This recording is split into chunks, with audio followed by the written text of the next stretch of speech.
Welcome to Odia बहु lifestyle. आज मु घरे तैयारी करी डालमा। से मु गोटे छोट गिन्ना गिन्ने नहीं बुट डाली एपटे ग्रीन मटर को सब छोड़े देली।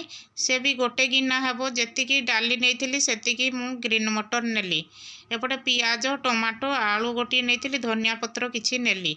एतिकी आज मु तैयारी करी डालमा। सेथिपाई प्रेशर कुकर को प्रथमे गरम कली। गोटे गिन्ना पानी देइथिली गरम हेबापाई किछि समय।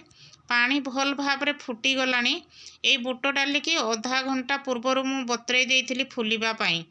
बुट डाली की संगे संगे कले भल भाव से सीजेनी से अधा घंटा पूर्वर ताकू बतरे देइथिली। ताकू सफा करी दी पानी धोईकरी प्रेशर कुकर रे देली।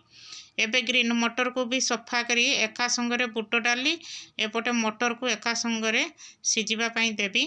एबे देखंतु स्वाद अनुसार लुण देली। जेतकी डालमारे लुण लागिबो एका संगरे मु देई दउची। एबे मु हलदी देली। गोटा टमाटो को सेइतरे बॉयल हेबा पाई देली। देईकरी एपटे आलू रखी चोपा बाहर करी आलू को भी सफा कर धोईकरी प्रेशर कुकर रे एका संगरे सबू मु सीझिबा पाई दीटा हुइसिल पर्यंत देवी।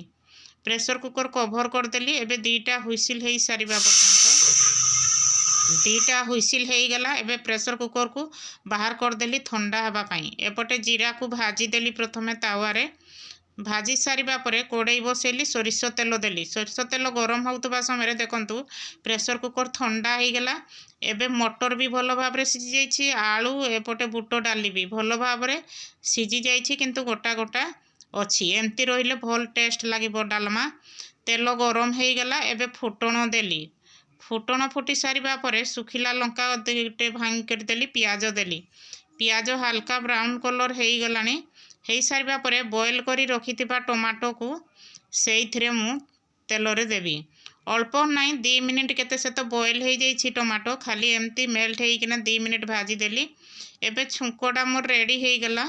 मसला छुंको रेडी हो सारिबा परे एपटे प्रेशर कुकर रु डालमा को कड़ई को ढाली देली। ढाली सारिबा परे एपटे भाजी रखिथिबा जीरा पाउडर को ऐड कर देली। आ धनिया पत्र एपटे गरम मसला को देई देली। देईकरी एपट सेपट 2-3 मिनिट चलई देली। फुटी सारी भल भाव फुटी सारिबा परे डालमा मोर रेडी हो जाइथिला। याकू बेसी पतला नहीं कि बेसी मोटा नहीं, टिके ग्रेवी रो मु रखिली।